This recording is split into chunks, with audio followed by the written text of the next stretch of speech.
లే సోమరి లే అంటున్నాడు. ఏ ఆకాశవాణి ఏంటిది అనుకున్నాను. బయటకు వచ్చి చూస్తే బొంగులు పెట్టినాడు ఇంతవి. నేను పాస్టర్ గారిని అడిగాను, ఏంటండి మరుసటి ఏంటండి పాస్టర్ గారు ఏదో సౌండ్ సువార్త చెప్తున్నామండి అన్నాడు. అబ్బో భలే చెప్తున్నారు సువార్తలు. ఎలా చెప్తారు? నిద్రపోయేవాడిని కెలికి లేపి సువార్తనా?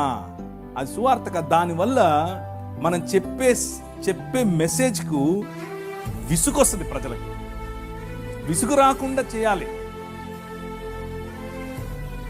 ఆ శుక్రవారం పూట మసీదుకి వెళ్ళి ఒకడు వాడికున్న నిష్టలో, వారికున్నటువంటి భక్తిలో, వారికున్నటువంటి దైవభీతిలో మసీదుకి వెళ్ళి వస్తున్నారు. నువ్వు ఆ మసీదు కాన్ని నిలబడుకొని అస్సలాము అలైకుం సాహబ్ ఏలో అని చెప్పి వాడికి ఇచ్చావనుకో, ఏమంటాడు? 4 వేస్తాడు. ఎందుకేడు అంటే మనకు ఒక కామన్ సెన్స్ ఉండాలి. ఒక కామన్ సెన్స్తో మనం పనిచేయాలి. ఉదాహరణకు ఎవరైనా వాళ్ళ ఇంట్లో చనిపోయారు, వాడి దగ్గరికి వెళ్ళి రికార్డింగ్ డాన్స్ పెడతారా? పెట్టరు. Common sense. అరే వాడు దుఃఖంలో ఉన్నాడు, దుఃఖంలో మనం కలిసి కొద్దిగా సాంత్వన ఊరట ఇచ్చే పని చేద్దాం.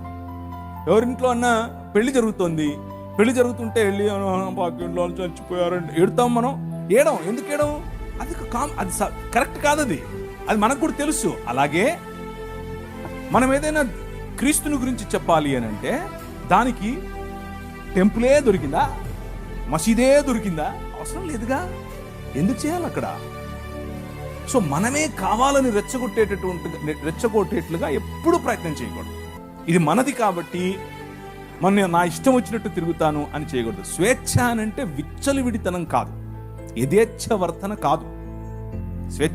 స్వేచ్ఛ అంటే అవతలి వ్యక్తి మూడేంటి, అవతలి వ్యక్తి ఎలా ఉన్నాడు, అవతలి వ్యక్తి ఎలా స్పందిస్తాడు, అవతలి వ్యక్తితో నేను ఏం చెప్పాలి, ఎప్పుడు పంచుకోవాలి అని సమయాన్ని చూసి ఆ సమయంలో మంచి స్నేహభావంతో గౌరవప్రదంగా ఆయనకు క్రీస్తును పరిచయం చేయాలి.